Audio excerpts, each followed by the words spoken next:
Do not escalate this further, PM Khan warns India during joint session of Parliament. A joint session of Parliament was held on Thursday to discuss rising tension with India in the wake of the Pulwama attack and subsequent airstrikes by both countries. Prime Minister Imran Khan, who was the first to speak, thanked the opposition for standing by the government at a time when Pakistan is facing an external threat.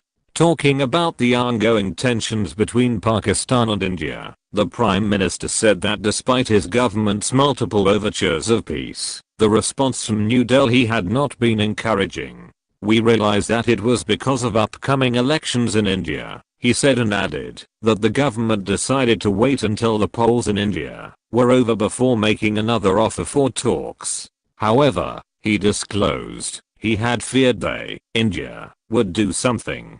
Article continues. After AD he told the parliament that after an Indian aircraft violated Pakistan's airspace in the wee hours of Tuesday, he had a meeting with Army Chief Gen Qamar Javed Bajwa where it was decided that Pakistan will not respond straight away. Read, de-escalate. Now we realized that Pakistani people might get upset that we did not respond, but we, Army Chief and Premier, decided that since we did not know if there were any casualties, in case of an immediate response there will be escalation. The only purpose of our strike was to demonstrate our capability and will, said PM Khan, while addressing the House. We did not want to inflict any casualty on India as we wanted to act in a responsible manner. The Pakistan Air Force, PAF, on Wednesday, a day after India violated the line of control, low sea, undertook strikes across the low sea from Pakistani airspace.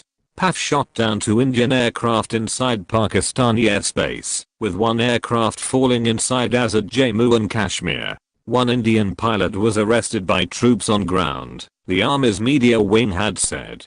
PM Khan said he tried to call Indian PM Narendra Modi on the phone yesterday because escalation is neither in our interest nor in India's. Do not take this confrontation further, the Premier said, addressing the Indian leadership. He warned that whatever action New Delhi decides to take in the future, Pakistan will be forced to retaliate to it. He lauded the Pakistani media's coverage of events over the past 3 days, saying that the reporting was responsible and mature. But it was upsetting to see the warmongering done by the Indian media, the Premier said. It's because our media has seen the dead bodies and bloodshed that results from terrorism.